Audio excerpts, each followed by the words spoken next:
What's up, Basalinas? So good to be back on this bike. Knowing that it's just not just sitting there. Love that. I can't stand seeing a bike sit, dude.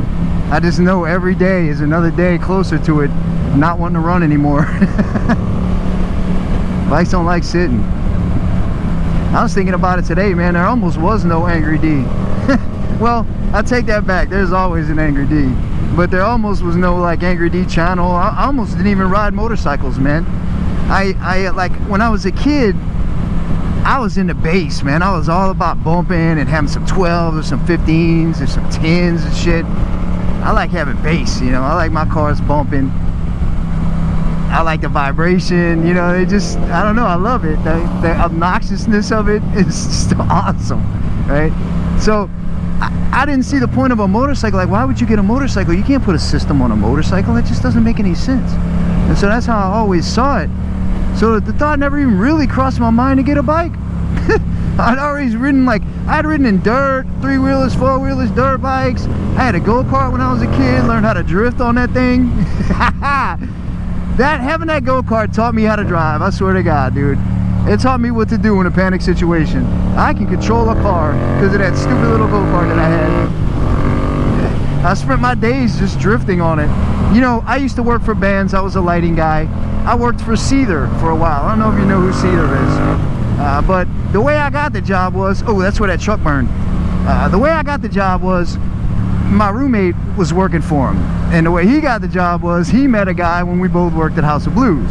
So we both knew the dude. And then Dave started working for Seether, and they needed a lighting guy. And Dave was like, oh, my roommate's a lighting guy.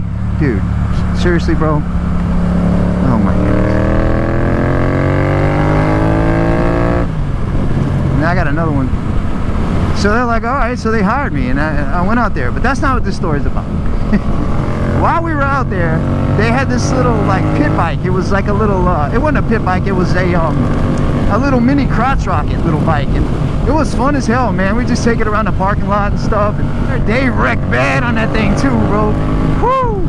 So, but it was so much fun, right? And when I got home, I ended up coming home because of a long story short. And I'm gonna get a little pit bike and start ripping it up, you know?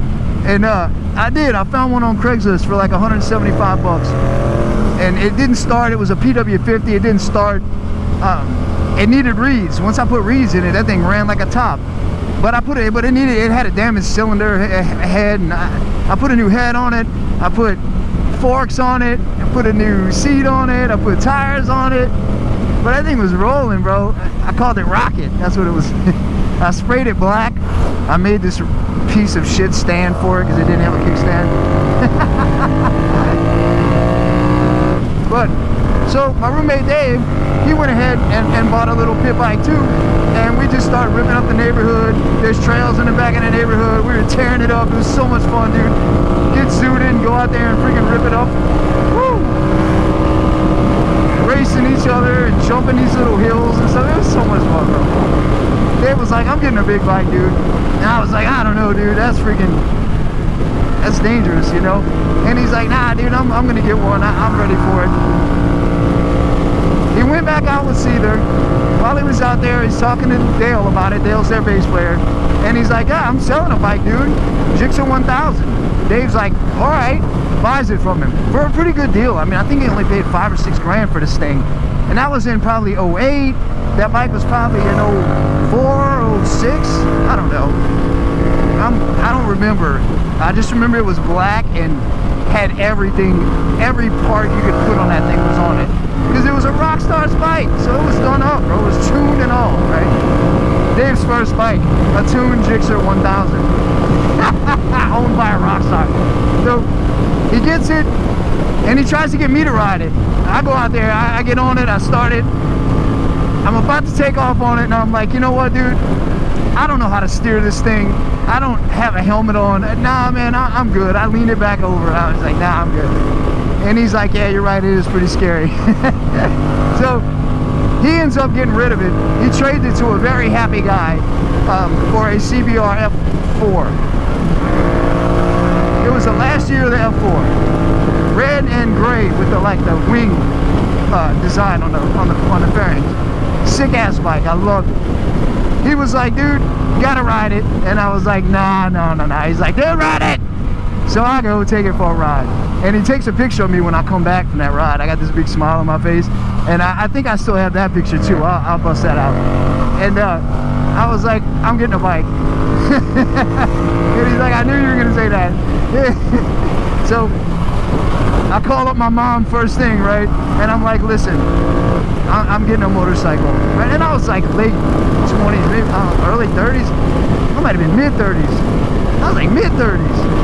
I was like, look, I'm getting a motorcycle.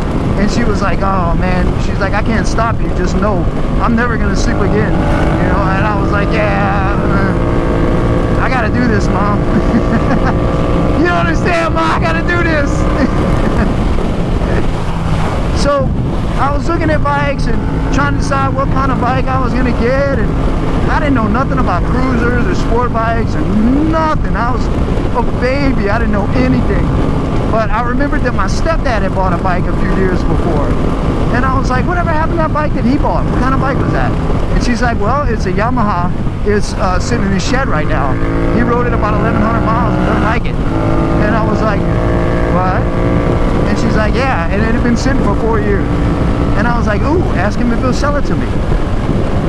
Gets with him, he's like, shit, man, that thing probably won't even run no more. He was like, what it's gonna cost him to fix it is what the bike is worth. He's like, you know what, just tell him he can have it. If he wants to come get it, he can have it. So literally, bro, he let me have that bike. I went and got that bike from New Orleans and trailered it back here behind that Acura TL on a U-Haul trailer, the $14 U-Haul trailer. I put a hitch on my car when my dad passed away. I had to get all his stuff back to Texas, and she was on the phone. And so I put a hitch on the car and trailered like 10,000 pounds worth of tools back here. So we go pick up the V-Star, we bring it back. Oh, that thing was a mess, dude. Every piece of chrome was messed up, and I polished every inch of that bike, made it look immaculate. Had to get a tank, had to get the carbs rebuilt. My friend Jason's cousin Booger rebuilt the carbs. I brought it to the dealership, Central Yamaha, which doesn't exist anymore, and it sat there for about a month and a half. They didn't even work on it. They didn't want to touch it. So, but they wouldn't tell me. So finally I'm like, give me my bike. And they gave me my bike and a bunch of freaking parts. They gave me my bike and a box of parts. Yeah. And look, I had that V-Star 650 coming. I was like, bro, I'm gonna smoke you. That's what I'm telling Dave about that F4, right? I'm like, I'm gonna smoke you, bitch. Because I was like, it's a 650. It's got 50 more cc's. I didn't know, bro. I didn't understand how this shit worked. Woo! I do now, though. Wow. Man, I miss this bike. All right, Bossalinas, that's how Angry D got his little bike's career started. I mean, it started on the three-wheelers and four-wheelers, but it really started on that PW50. I just got bit with the bug. That thing was so much fun. And that's kind of what this thing feels like. Feels like a giant PW50. All right, Bossalinas, I love you guys. Y'all are awesome. Thank you for hanging out. And hit me up for your stickers, your Bossalina stickers, your Angry D stickers. Come to the stream on Friday nights, 8 p.m. Today's Thursday, tomorrow night. Better have your ass there. Love you guys. Thank y'all.